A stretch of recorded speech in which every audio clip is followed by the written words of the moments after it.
and I'm here to welcome you and to give brief introductions for this last session of the day, which focuses on innovation and the use of alternative markets by beginning farmers and how these beginning farmers use these markets to grow their farm.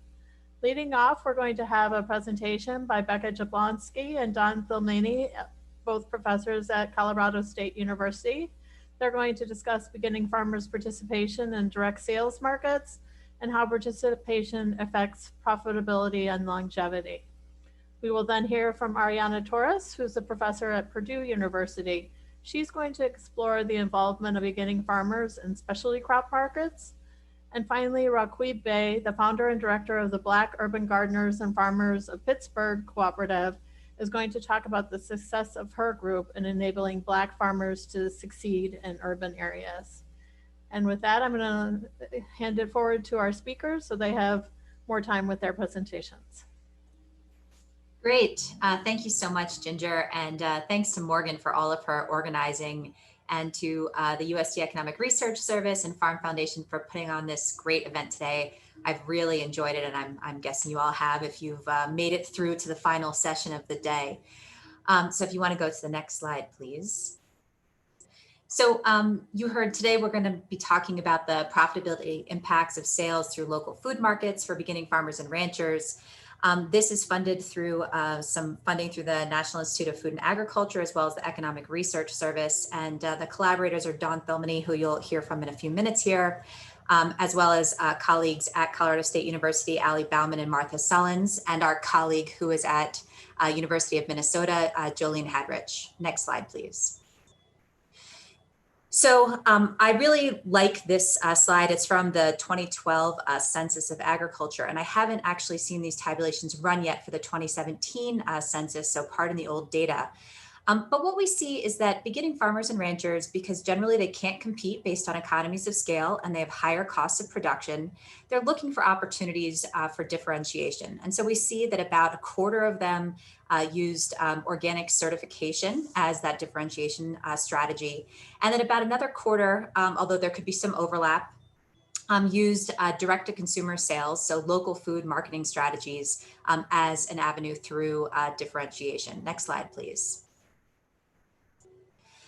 So we've heard about local and regional food sales today and about differences and beginning farmers that are utilizing these things, and some implications for beginning farmers and ranchers utilizing these diverse market channels. But we haven't talked a lot about the data that's available in the local and regional food system space. NASS has done a phenomenal job as we've learned more about these diverse market channels. They continue to improve the questions that they're asking to really better capture what's going on through these alternative markets. The only downside of that is that the questions have changed over time, and so it makes comparison difficult. And so one of the things that I've heard, although not in today's conference, is that people look at that number for the 2012 number of farmers, for example, that are participating in direct-to-consumer markets, so that 144,000. And then they go and look at the 2017 Ag Census, which you can see when we combine processed and unprocessed, we go down to 130,000, and say that the number of the number of farms and ranches that are selling through these local food markets is actually declining. But actually what happened between the two years of data collection is that they actually integrated some questions around intermediated sales. So when we talk about local sales through local and regional food markets, what we're generally talking about are direct sales to consumers, which is traditionally what we've thought of as local food channels, but then also these intermediated channels where products are sold not directly to the end consumer, but to restaurants or to institutions like universities, hospitals, farm to school, et cetera. And the other cool thing that's really happened is that NASS has added this additional survey instrument, the Local Food Marketing Practices Survey, that was implemented for the first time in 2015. And so we're starting to get some good information through that. And there's another Local Food Marketing Practices Survey that will be available, I believe, in 2021. So just to say that it's hard to look at trends over time because of how the data is changing. But I think moving forward, we're going to have a much better picture of what some of these market channels look like. Next slide, please. Dawn recently published a paper with some co-authors in APP, and one of the things that it does is looks at where we actually have these local and regional food participants, and especially this figure is actually looking at the share of local food sales over total sales. And so you can see essentially where we have hotspots of these farms and ranches that are participating in these local food markets. And you can see it's really along the two coasts. We have some hotspots in Colorado, a few in states like Minneapolis and Wisconsin and Michigan, but less so in the center of the country. Next slide. So the accepted way that we've been thinking about total local food sales is that we have about $8.7 billion of local food sales and almost 170,000 farms and ranches that sold through these channels in 2015. Next slide, please. So what we're really trying to dig into here is what is the role that these local food market channels play in the profitability outcomes of beginning farmers and ranchers? Does this differentiation strategy actually help these operations to be successful? Next slide, please. So to answer this question, we are using the USDA ARMS data. And of course, you've heard a lot about the ARMS data today. So I won't go into too much except to say that we're using 2013 to 2016 aggregated data. And this is because the questions across those survey years were the same. And so they make for a robust analysis of local and regional food market channel participation. Our sample with positive local food sales is almost 4,000 operations. And beginning farmers within ARMS is defined in two ways. Any operator that's a beginning farmer, or all operators are beginning farmers. And we really think that any operator or beginning farmer tends to represent multi-generational operations, right? So the next generation is coming into the operation. I think what we're really trying to look at here are for these operations that are completely new, right? Where it's not a multi-generational operation. And so we use the definition, all operators are beginning farmers. We have a lot of outliers when we use local food data. And so we Winsorize at the first and the 99th percentiles.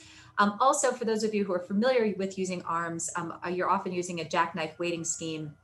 We do not use the sampling weights because really what we're trying to understand is what is different about farms and ranches that are selling through local food markets. And so we don't want that sample to look more like everybody else. We really want to understand those differences. And so we don't use the weighting scheme. And with that, I'm going to turn it over to Dawn. Next slide, please. Thank you, Becca. You set up the conversation well. And what we're going to do today is you get a sense from today's discussion that there are so many different ways you could define and put beginning farmers into categories.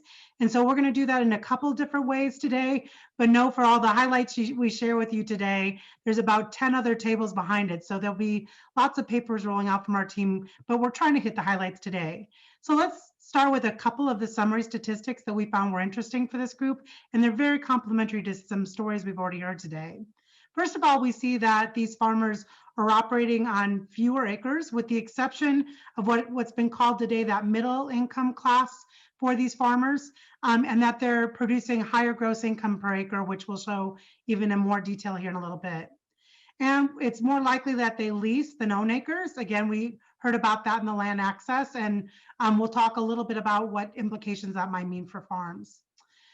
Also, we found it surprising that they were able to maintain lower operating and variable expenses, with one exception. We find that no matter sales class, there seems to be a higher investment being made in labor expenses by these operations focused on local farms, particularly the beginning operators.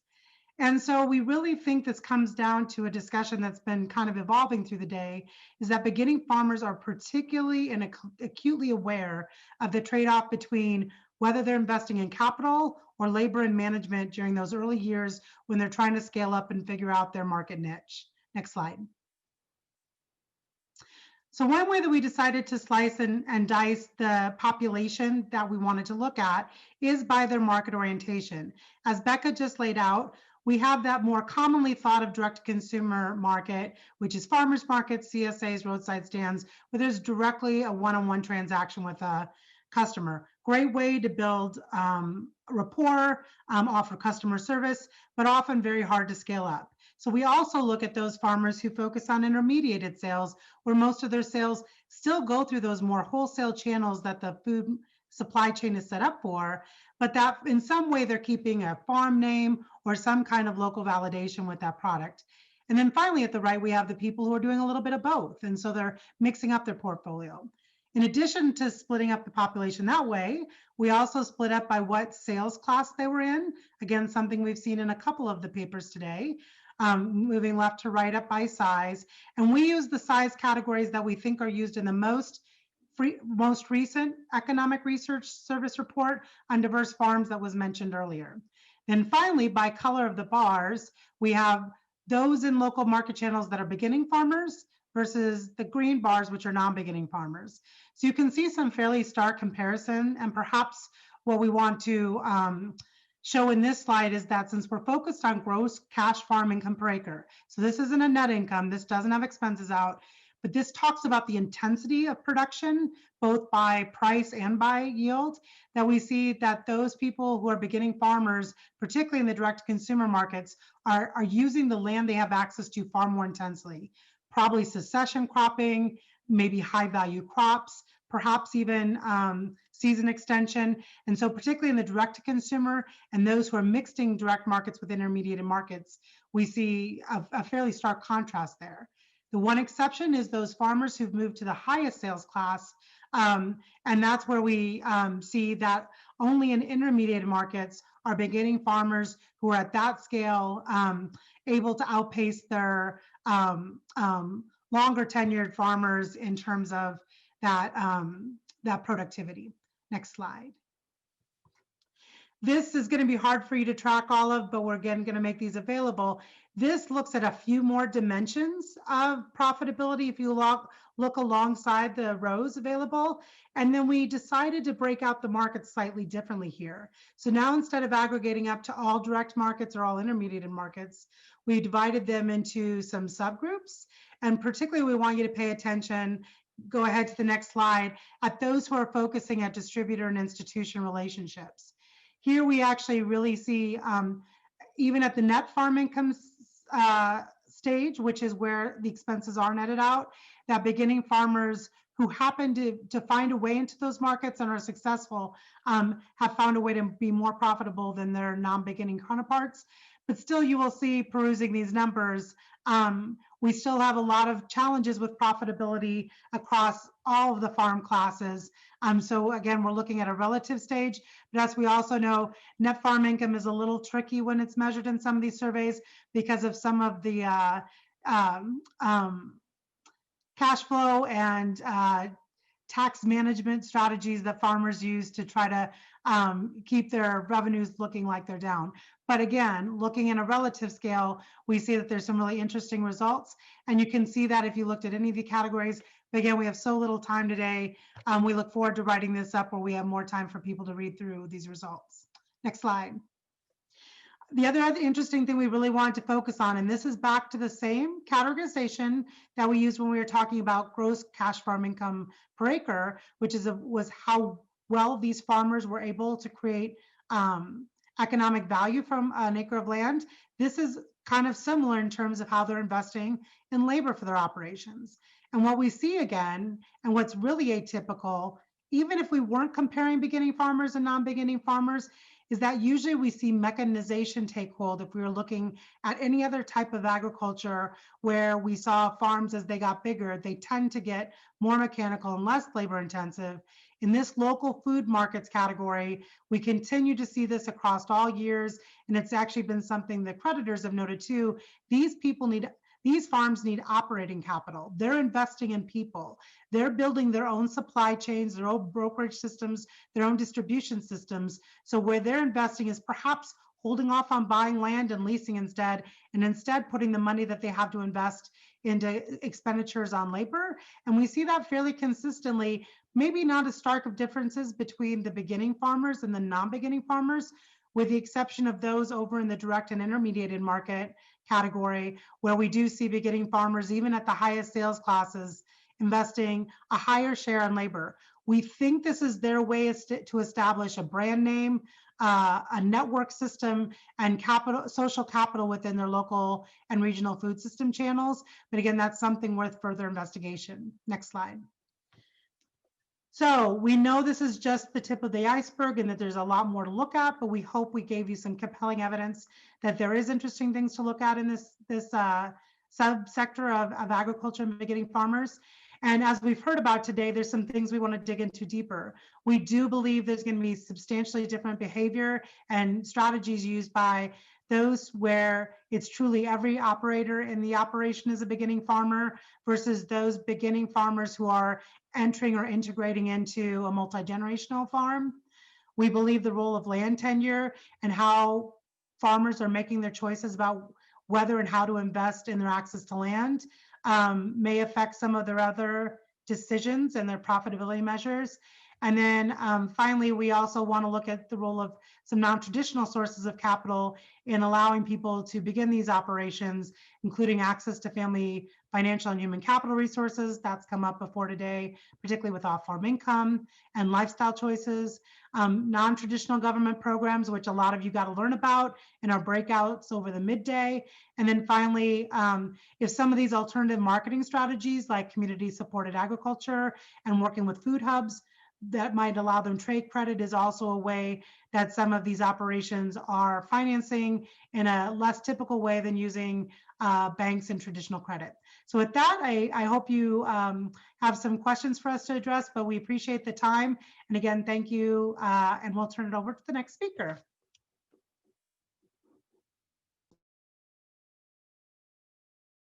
Hello, we're going to move on to Ariana Torres from Purdue University. I'm looking forward to hear what she has to say about innovation and beginning farmers. Great, thank you. I hope you can hear me. So following up with the beginning farmers, you can pass to the next slide. Basically, I'm going to talk about how beginning farmers, the adoption of value-added practices among beginning farmers, and I'm going to compare them to more experienced farmers with the data that me and my master's student collected last year. One of the reasons that we were very interested is we've seen a lot of differentiated products in the marketplace, and we wanted to understand what are the innovation practices and technologies that beginning farmers are doing or are adopting to provide that differentiation or that market edge in the marketplace. So there is a lot of research on values-based and place-based foods. A lot of it's primarily on the smaller and specialty food manufacturing. And this is very interesting because when you look into food production in other areas, consumer food and beverage spending is stagnant. There's a lot of, I'm citing Dawn and Becca, and a lot of these literature review, but basically a lot of startups and artisan brands. So we're looking into the food innovation, into the food manufacturing arena. It's happening a lot among small operations. And I think it's important to understand how beginner farmers are taking the lead or not on this area. But also, there is also a very sizable market segment where consumers are prioritizing price, and that's where we want to also look what are the value-added practices, but also how important experience on value-added is important for farmers or not, and how is that going to influence they're taking these opportunities in the marketplace or not. Next slide, please. So a lot of the label, there's a lot of labels that are used by farmers, food manufacturers, and food retailers, and a lot of them are targeting origin. So if we're looking into local, state, domestic, and those are labels that are also applied into value-added foods. If they're looking into organic and chemical-free, or if we're looking into nutrition and safe and traceability, and there's a lot of foods they say free from, and you can add any dietary restriction that to accommodate nutrition needs. And one of the interesting things is like when we look into the value-added producer grant program, a lot of traditionally value-added was considered as we're gonna change the physical status of a product, of an agricultural product, and we're gonna modify, let's say, tomato from canned tomato. Right now, we're looking also into the marketing and identity preservation of different foods, and that's when these labels are very important for value added, because right now a lot of farmers are considering and are applying to these grants or value added grants to add value through marketing labels, for example. Please, the next slide. So a lot of the value added agriculture, we see a lot of farmers. However, it's really not a big sector within the bigger agriculture. But one of the things that we notice when we look into who is doing food manufacturing, we see that there is a sizable number of farmers that are primarily in rural areas, that are primarily local businesses. And one of the things, and why is that important to investigate value-added practices among beginner farmers, is these small local businesses tend to improve local economic, job, and community resilience growth in those communities. So if you're looking into the rural development literature, if you're looking into food innovation, food entrepreneurship, we see that value-added and beginning farmers tend to take a lot of place on those segments. So a lot of when we're looking into the supply of value-added foods, we have that food entrepreneurship it's pretty important into that. And because a lot of what's happening is that farmers who try to innovate and try to become entrepreneur are trying to diversify to either a horizontally or vertical diversification. But basically these diversification, when we look into the normal, a bigger sample of farmers, not only beginner farmers, we see that farmers who tend to diversify horizontally, trying to grow more crops, they also try to innovate and adopt these value-added practices. And it has been, value-added has been promoted a lot to support rural development and agricultural entrepreneurship. However, there is this idea of we need to understand more, what do these farmers need and how do they look like, to develop policies that are going to be, that are going to really help them instead of deter the innovation in rural and beginning farmers communities. Next slide, please. So these are two graphs that I have searched in the literature, and that's the first graph is just it's the map of the U.S. and it's just talking about the number of startups, and we see how they're placed in the country. We see the darker the green color, the more number of startups at the county level, and this is the whole U.S. And then on the right hand side, we see how food and beverage manufacturing this is based on the Economic Research Service data. Primarily, it's on meats, dairy, fruits, and vegetables. And right now, the study and the data that we collected is primarily looking into fruits and vegetables, the yellow part of the pie that we see in that screen. The next slide, please. So you probably have seen these many times today and probably tomorrow too, but the number of beginning farmers, ranchers, and we know that they tend to be younger. There is a sizable chunk of beginning farmers and ranchers. And one of the things that it's very interesting is the literature talks about these beginning farmers and ranchers tend to face higher initial investment costs. So if we think about you're having higher investment costs by farming, imagine if you're adding technologies that are gonna create value for your products. I think it compiles or it increases that risk. Also, Don was talking about land tenure and how important it is for beginning farmers. And I think land tenure is something that we are looking into as part of the control variables for our study, but we're not really focusing. I think there's a lot of questions that need to be answered in that. And if we're looking into the cost of farming, beginning farmers and ranchers tend to farm part-time. We're looking into that and the size and the revenues that they may have, and how is that influencing the adoption of value added. The other thing that we look into our data is what are the credit constraints? What is the debt that they have acquired and how debt has impacted the adoption of value-added practices, because if you're investing on a new equipment to wash your produce, or if you're drying, cutting into consumer-ready portions, that means you are adding risk, but also investments and probably loans that are going to influence how successful you are and you perceive yourself to be as a farmer. So that goes along with the access to loans and also probably expanding land purchase, which is very important for beginning farmers. Next slide, please. So when we're looking into the value added and looking into what is going on with farmers, most of the literature that we found was based at the community level.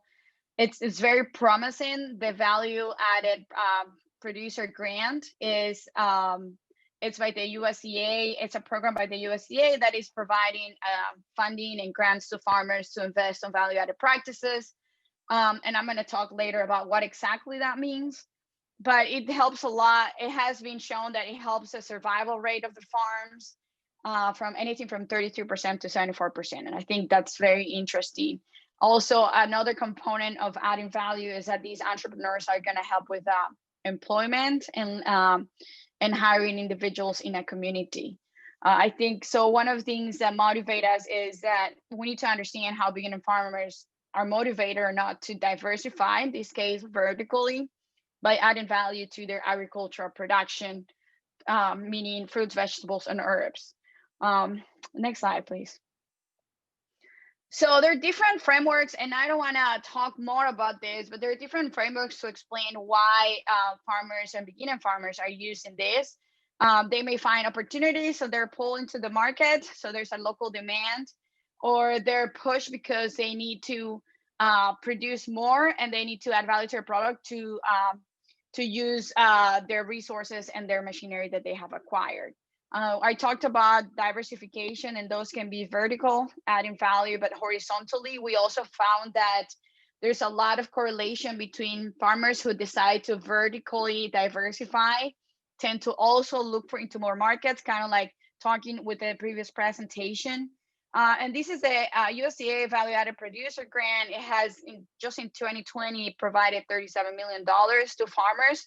And the idea is that these farmers are going to develop new products. So there is an innovation part, but also increase off-season income by selling by converting perishable specialty crops into non-perishable foods or less perishable foods, expanding market access and market opportunities, and just improving sustainability. And value added is considered, it has three components. So you may change the physical state of a tomato, or you may change the production process, or you may change the market and identity of that tomato. So organic, local, can, as long as there is this other differentiation component, can apply into the VAPG. Next slide, please. So these are our two goals. We wanted to characterize beginning farmers in the specialty crop industry, and then understand how is their adoption and diffusion of value-added technologies among them, comparatively speaking to more experienced farmers. Next slide. So we collected data last year. We surveyed 766 farmers, but only 581 answered how many years of farming experience they've had. And we asked them, among other questions, this was a 60-question survey, but we asked them what are the value-added practices that they have adopted in 2019. And what we did is we basically compared beginner farmers to more experienced farmers. So to do that, we basically developed a quantile regression. So we try to understand beginner farmers were those who are 10 years or less, versus the next quantile is from over 10 years to 20 years. And then the next quantile is over 20 years. So we have these three types of categories of farmers experience, in which the first is the beginner farmers, medium experience, and more experienced farmers. And then we try to understand how are those beginner farmers, how is value added placing as an important for these beginner farmers. Next slide, please. And I'm just gonna talk to you about the results. I hope I'm not, next slide, please. I'm not taking more time. So this is how beginner farmers and more experience and higher experience being farmers place on our survey. We have that these skewness. So we have a lot of farmers who are, sorry for the misplacement, but there is beginning farmers is up to 10 years. Then we have 11 to 20 years, and then 21 and on. And we see that there is a very similar proportion of those who have added value. So we see on the bottom right-hand side, and those who have not added value.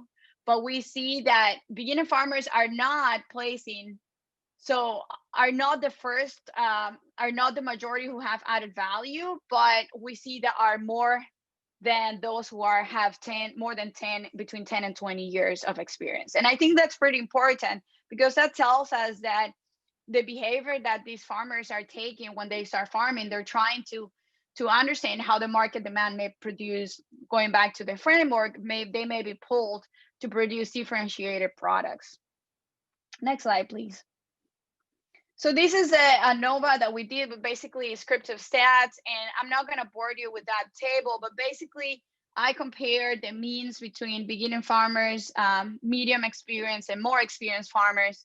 And beginning farmers tend to have less value-added experience, which is it's kind of expected, because farmers that have farming longer, more than 20 years, actually tend to top the value-added experience, because they probably have those networks. Beginning farmers tend to have less employees, and they tend, according to the literature, and also it's consistent, they tend to have smaller farms. They tend to farm part-time, less revenues. The higher percentage of the income comes from farming, which is very interesting. So these beginning farmers tend to focus on farming, versus more experienced farmers maybe more likely to invest in other enterprises. They rely less on networks, which is very interesting. And I think it tells us there is some work to do on what is the access of networks that beginning farmers may have, and how are those networks impacting their resilience, but also their profitability. Beginning farmers also perceive they need financial assistance to adopt value-added technologies, which is very interesting. We also know a lot that the need for loans and the access to credit is less. Oh, I'm over time. So I'm gonna go a little bit faster. I just have one more slide. They increased sales from previous years, so they're doing better. And they also increase debt. And that's kind of where we're going back to the credit constraints. They are having access to debt, but their debt is probably increasing between 2018 and 2019. And that may be pushing some risk into their profitability. The next slide, please. So what we did is we basically regressed what is important for beginning farmers. And then we are comparing them with the medium and the more experienced. And beginning farmers, one of the things that we understand is that beginning farmers are less likely to add value to their products. So that tells us if there are incentives, a value-added producer grant, for example, that want to increase food entrepreneurship, I think there have to be incentives to really target this population. But once they adopt those technologies, they tend to remain longer in those technologies. So they tend to actually have a positive correlation between value-added experience.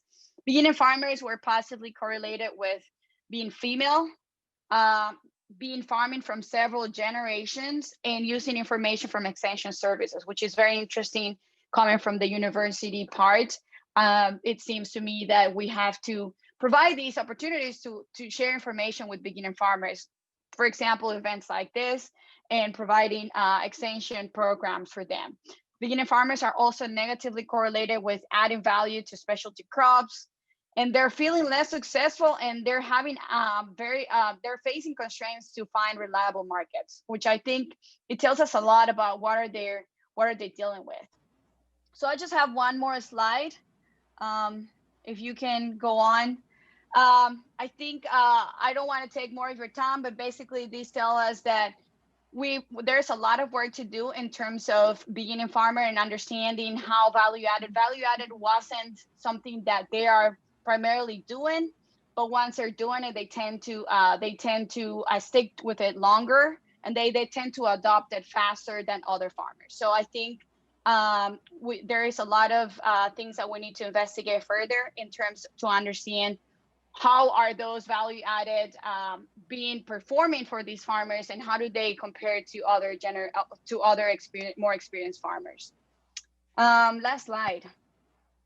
Well, that's all I have. I want to thank you for your time, and I'm sorry for taking a couple of minutes over. Thank you, Ariana. Now, I want to remind you that you're free to ask questions underneath the video display on the webpage. We would like definitely appreciate some questions in that space. And now we're going to move on to Raqueeb, who is going to talk about her experience enabling Black farmers' success in Pittsburgh. Good evening, everyone. My name is Raqueeb. I am the founder and executive director of the Black Urban Gardeners and Farmers of Pittsburgh Cooperative. We're a group of Black growers in the Western Pennsylvania area, and I'm going to share with you today our experiences as Black farmers fighting injustice. Next slide, please. All right, so in 2011, some friends and I founded an organization called Mama Africa's Green Scouts. Basically, it was 12 of us, and between us all, we had 12 children. Excuse me, we had 17 children. We wanted to teach our children to grow food at a local garden in our community, which is mostly a Black populated area. At this particular garden, the majority of the people who were farming there were non-Black people. So it was important to us that our children see us grow food. We started off that year with just our 17 children. Moving forward, the next year, other children in the community wanted to help us. And 2 years following, adults wanted to learn to grow food who didn't have children. We named our organization Mama Africa's Green Scout, and our mission was simple: to teach Black children and their families to grow food in green sustainability and environmental concerns, and also community responsibility and leadership. Also, moving forward, I already had a background as an activist dealing mostly with anti-gentrification work, excuse me, and housing advocate work. So being I was invited to go to urban ag meetings for food policy here in the city of Pittsburgh. And once again, I found myself being the only Black farmer at the table, and policies were being made for Black communities here in Pittsburgh, and we didn't have a voice at the table. Other things were happening that was unjust. For instance, we would get left out of grants. We would get supply grants that were small in number, where larger food justice groups and urban ag groups that were white would get supply grants in thousands of dollars, but they would give us gift cards for seedlings for $25. I'm hearing this story over and over again throughout the years, and I found it to be unfair and unjust. So with that being said, working with a group of Black growers here in Pittsburgh, I founded the Black Urban Gardeners and Farmers of Pittsburgh Co-op. Next slide, please. All right. One of the things we did at that meeting, we wanted to come together as Black growers to work collectively for sweat equity to farming. As you know, this is hard work. But another reason we came together is because we decided we needed to fight white supremacy that existed in urban ag. And we picked a neighborhood here in Pittsburgh that's in the east side of Pittsburgh called HOMEWOOD to work out of. HOMEWOOD is a food apartheid area with 6,000 residents of mostly Black people, and it is underserved as well. You may be familiar with the term food apartheid, but we are very intentional with our words we say food apartheid because this is done in a zip code where underserved people are mostly Black and brown people as well. So this was our reality. We didn't have equity. This, once again, this is an underserved neighborhood, and research provided that 48% of Homewood residents worried whether their food will run out before they had more money to buy it. Next slide, please. Dealing with equity, we wanted to be sure that all residents had access to healthy food. No one should have to travel out of their neighborhood to go grocery shopping. Like most food apartheid area, Homewood at that time was definitely a neighborhood where it was mom and pop stores. The food was processed, expensive, and unhealthy. All residents don't have access to transportation for various reasons. So we wanted to address food access in Homewood, and we set out to do this. Next slide, please. One of the goals that we set out to do, okay, what are we going to do to address food access in Homewood? Well, we need to create a farm. That's number one. We knew we needed a farmer's market in Homewood. There hasn't been a grocery store there since 1995. 25 years. And at that time, there was no help from anyone in political office to bring forward a mission to bring a grocery store to Homewood. So we decided to do it ourselves. Next slide, please. In 2017, we acquired 31,000 square foot property of a blighted lot in Homewood. Homewood has the majority of the blighted lots in Pittsburgh. We knew that we needed a farm for fresh produce to sell, but we wanted a special kind of farm. We wanted to do a hoop house so we can grow food all year long. That summer, we went to go train with Mr. Will Allen from Grow Empower and his daughter Erica to train with them to use their methods that they use for hoop houses. It was the compost method that was important to enable us to grow food all year long. This site that you see right now, right here in this slide, it was covered with brush, not weeds, 5 to 6 feet tall, 31,000 square foot of brush. And it took us all summer to cut down the brush. Next slide, please. So as I said, we wanted to hoop house. We went to Grow Empower. It was wonderful to learn their methods. Their winters are even more harsh than it is here in Pittsburgh.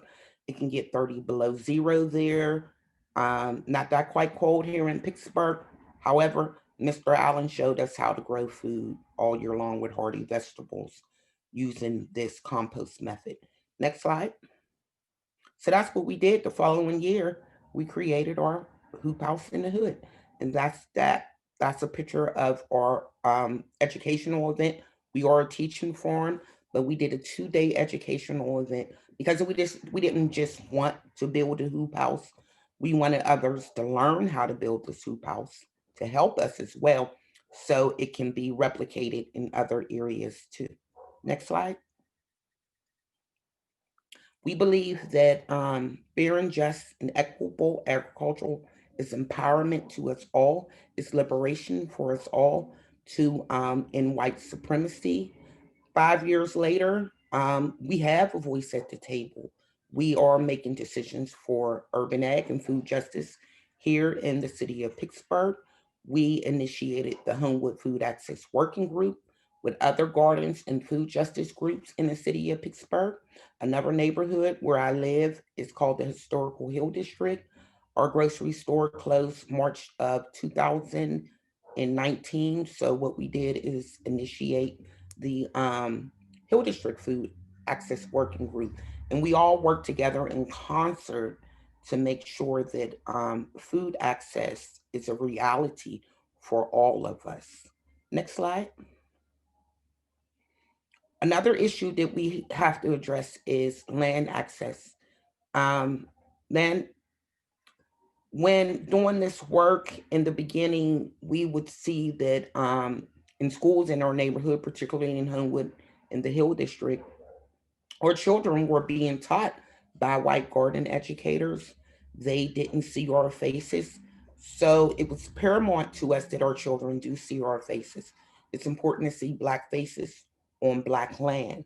Um, if someone asks a question and they haven't met me, oh, you're a farmer, they might automatically assume that I'm white.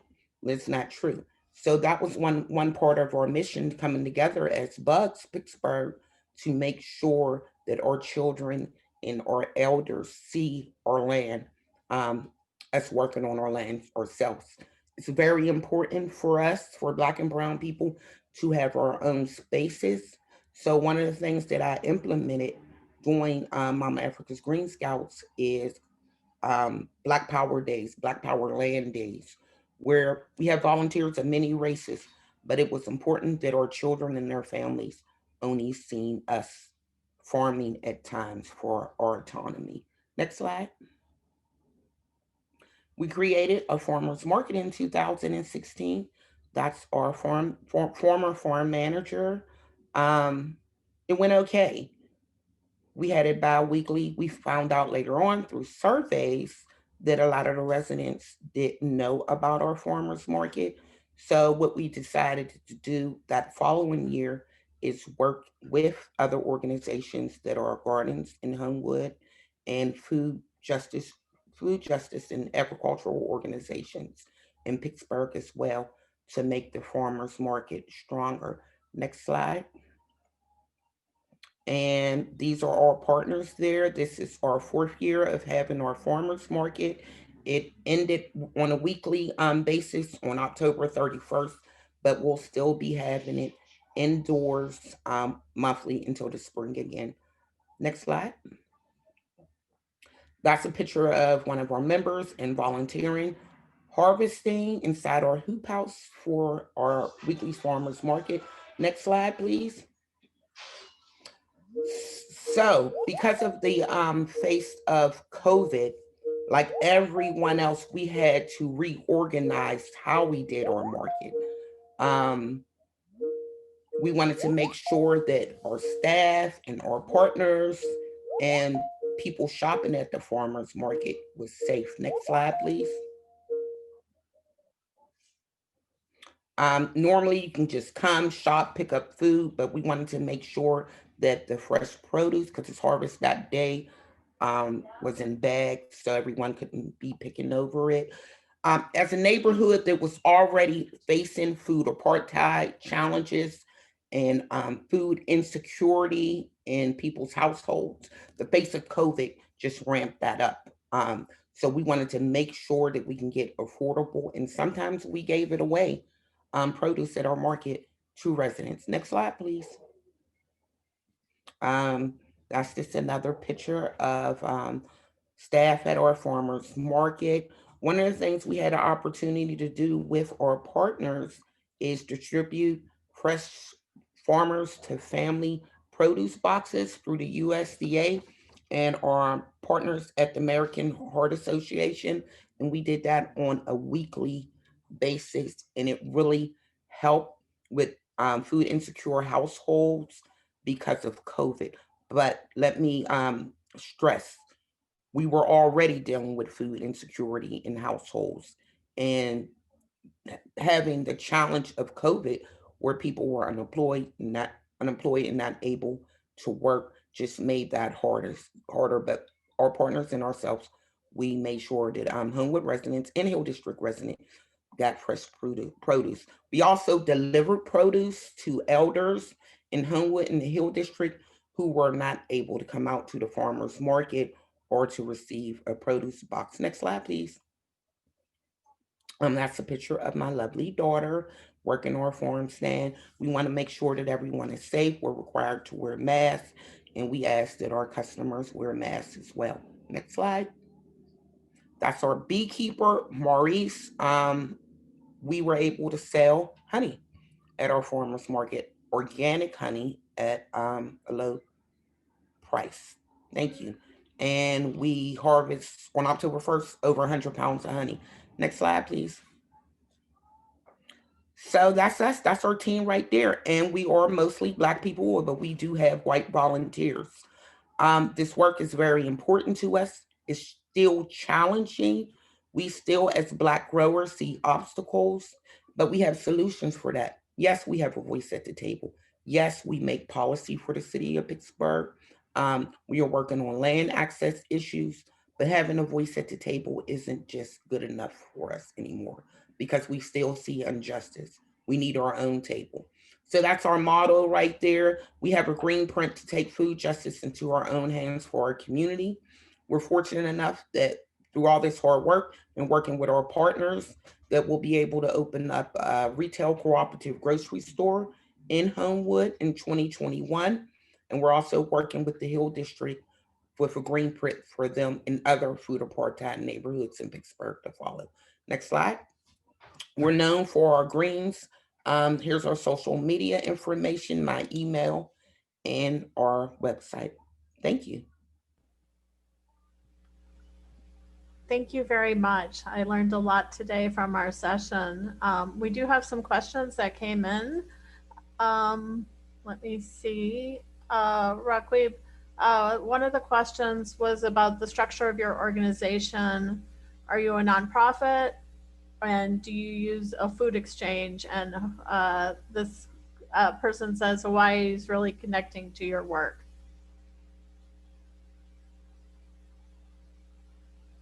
So can you talk a little bit, Raqueeb, about the structure of your organization? Sure. So we're a cooperative. That's a great question. We're not a nonprofit. We have an advisory board, and we've been steering away for right now attaining a nonprofit status. That's a lot of work. We're finally getting out of the phase where we're grassroots. I'm looking at capacity. We're not interested in being a nonprofit right now. We do have a fiscal sponsor. Our fiscal sponsor is the Hill District Census Group. They're a great partner. They're also involved with food sovereignty work in the Hill District. And what was the other part of the question? I'm sorry. Just that this person is from Hawaii and they are connecting to your work. And, aloha. My son lived in Big Island for 1.5 years, but no, we're not right now. We are cooperative. So if you look at cooperative structures, it's basically member owned. So that's how we operate. So there was a related question, I would say, from someone, Samuel Jones in Colorado, who's an urban grower living in an old Superfund site in Colorado, in Denver, also in a food desert community. Can you expand upon the process you took to acquire the blighted land for use? And thank you for your work. Thank you. I appreciate that. So I used to work for an organization called Grow Pittsburgh. In 2014, Grow Pittsburgh did a survey. There were 21,000 blighted lots in the city of Pittsburgh. So one of the things the city of Pittsburgh did is they created the Adopt a Lot process, which allows people to get a blighted lot anywhere in the city to put a farm, garden, green space. You can throw flowers in there if you want. This is a great way to alleviate the blighted lot situation that we have. And most of these blighted lots are in Homewood. So we're lucky and fortunate enough to have this program. Some cities have models like this. Philadelphia, it depends on what community is. You can get a lot for $1, but it depends. This is a citywide program. Baltimore has a great program, but I'm gonna be honest with you, all cities don't. It's great. You can connect with me. I'll put my email in the chat. All cities don't. I normally tell people, go ahead and guerrilla a garden or guerrilla a farm, and then get in touch with your local council person for that area. You can do that first as well and see if they work with you. Pittsburgh, it is a major city, but the population proper is only 300,000. It's like everyone, for the most part, knows everyone, and we have a lot of access to our politicians. That doesn't mean there isn't a land access issue, because there is. If we wanted to purchase our land, it would take a load of fundraising to do. We basically can't afford that. However, we are working with certain city council members to create a pilot program like Philly, where we can get a lot for $1. But that was a good question. Thank you for what you said. I'll put my email in the chat. Thank you. And this was a question for Ariana. Are you finding any younger farmers are more interested in getting into farming because of the ability to do value-added production? So unfortunately, we did not ask about that in our survey because they were already farmers. So we targeted in our survey people who were already farming. But one of the things that we saw is that there was a part of beginning farmers that felt that they were more they were successful, and they felt satisfied with their farming enterprise and their farming experience. And I think that kind of correlates to the idea of how well they're doing after they start farming. Even though they tend to be smaller and tend to farm part-time, there is like Raqueeb was saying, there's a lot on farming itself that I think fulfills the satisfaction of beginning farmers. Thank you. And now a question for Becca and Don. Do you have any thoughts about whether local and regional food marketing practices reduces the financial risks faced by producers, and what the mechanism might be for this? Well, we unfortunately didn't have this updated again. Becca had showed you there was a little bit more done on the 2012 survey than the 17, but in 2012 we did see that beginning farmers participating in direct marketing were more likely to survive. And we kind of heard something parallel to that this morning, but Nigel was using a slightly different data set, I think. So we know that it probably helps survivability. In terms of the mechanisms of why, that's always harder to ascertain. But in an evaluation we did of our beginning farmer program here in Colorado that Becca led, we do know that, all of us out there trying to work on the ground with groups and teach them how to look for both building a loyal customer base, a good word of mouth recommendation marketing strategy, and having a diverse set of markets to lean into is something many of them are adopting at the advice of people, and it helps. So this year with COVID, of course, we know, unfortunately, some of the strategies we gave, which was to invest in building relationships with restaurants and farm to school programs, actually backfired a little bit. And we actually threw some caution to policymakers about that. But what we were so impressed to see is how many of the direct markets really became resilient and found new models to even get delivery to people. Raqueeb probably has a story for that on how it played out in her community. And then the use of online platforms just exploded. We really didn't think, we hadn't seen very little adoption. Jeff O'Hara at Ag Marketing Service had looked at that. And this year we just saw an explosion of, it looks like about 400% growth in those markets, partly because the consumers were ready for it. They were starting to do it with their grocery stores. So now all of a sudden mid-year. So that's going to be probably a real thing to monitor over the next 12 months. And we're working on a new project with AMS to look at that, is whether online sales will now become new strategies similar to the value-added strategies where, it's really about diversifying all the different places you're getting revenue so that if any one of them falters, you're in a better place.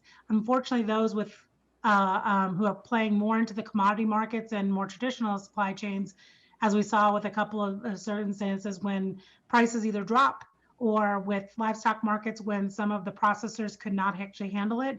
If that is the only place you were traditionally gone, you just don't have any place to move into. And we'd say most people in these direct and intermediated markets have far more than one market. So it just diversifies a little bit in a way beyond crop production diversification. Now we're looking at market channel diversification. But Becca might have something to add as well. Well, that was great, Don. Yes, thank you guys for answering all the questions. I think we got to most questions in the chat, but we're also very close to 5 o'clock and the end of the day. So I would encourage you, if you didn't get your questions answered, to go to the virtual networking rooms, the elevator lobbies, and find our speakers there. And I'm going to turn it over to Jeff to wrap us up for the end of the day. Thank you, Ginger. And I'd like to thank everybody who participated in today's meetings. Those people who presented, it reflected a great deal of thought and preparation. And I just really appreciate everything that came across today, and people's willingness to share and their questions. I was just reflecting on the wealth of data that is available to do research on beginning farmers and ranchers. And today we heard about people who were using agricultural census data, agriculture resources management survey, and administrative data from FSA and from other places. And another data source that I'd like to highlight is the race, ethnicity, and gender data that the National Agricultural Statistics Service compiles, which can be used to look at the extent to which USDA programs are reaching out to socially disadvantaged farmers in different parts of the country. It's county level data, and Scott Callahan gave a presentation today that used a part of it. I also really like the state level data. Christopher Boyer had a nice application of that for the University of Tennessee and cow-calf operations. And also like to just thank people who came and talked about the program that they're running. I really like Mark Edelman's presentation on veterans, also the land acquisition outreach efforts that Heather Gessner talked about for South Dakota State University. And thank you so much for the work that's been done by the Black Urban Gardener Association, and to hear about all that they've accomplished so far and hope to continue to do in the Homewood area outside of Pittsburgh. So really thank everybody for joining. We're going to start tomorrow at 10:30 a.m. Eastern time. That's 9:30 Central. And we're with the discussion about transitions. And just want to hope that people will join tomorrow. And if you have any feedback from today's session, any questions you didn't get answered, I need to know about it. Please reach out to me, reach out to the Farm Foundation organizers. And yeah, I did want to say, just let people know that presenters from today, Dawn, Becca, others, they will be available in the lounge if you want to reach out to them to have one-on-one conversations. The lounge is also going to be open for another hour right now. And